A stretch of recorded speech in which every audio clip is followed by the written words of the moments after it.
इस वक्त की बड़ी खबर नए वायरस से जुड़ी हुई सामने आ रही है, जिसमें जो वायरस चाइना में पाया गया है, ह्यूमन मेटानिमो वायरस।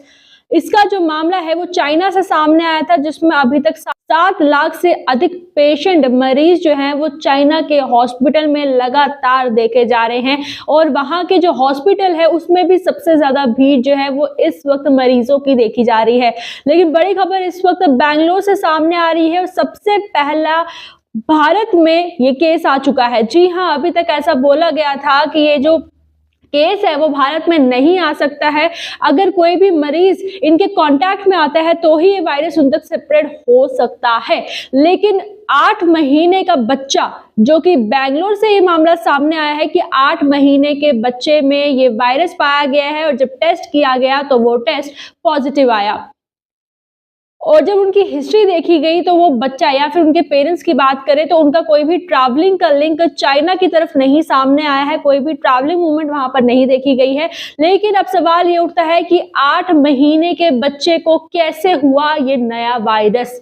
भारत में ये दस्तक दे चुका है, क्योंकि भारत में पहला केस इस वायरस से जुड़ा हुआ सामने आया है कि 8 महीने के बच्चे के अंदर ये वायरस देखा गया है। अगर हम इनके सामान्य लक्षण की बात करते हैं तो इस वायरस से जुड़े हुए जो बिल्कुल कॉमन और नॉर्मल लक्षण है वो है कि आपको सर्दी जुकाम होगा, आपकी नाक बहना, खांसी, गले में खराश होना।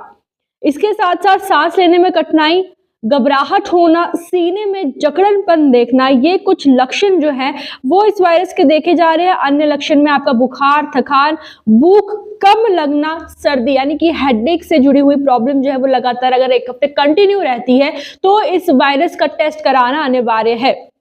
आगे उन्होंने बताया कि जो इसमें गंभीर लक्षण हो सकते हैं वो है कि लो ऑक्सीजन लेवल, रैपिड ब्रीथिंग यानी कि सांस लेने में लगातार जो है वो तेजीपन आना, होठों और नाखूनों का नीला पड़ना, ये काफी गंभीर लक्षण इस वायरस के बताए जा रहे हैं।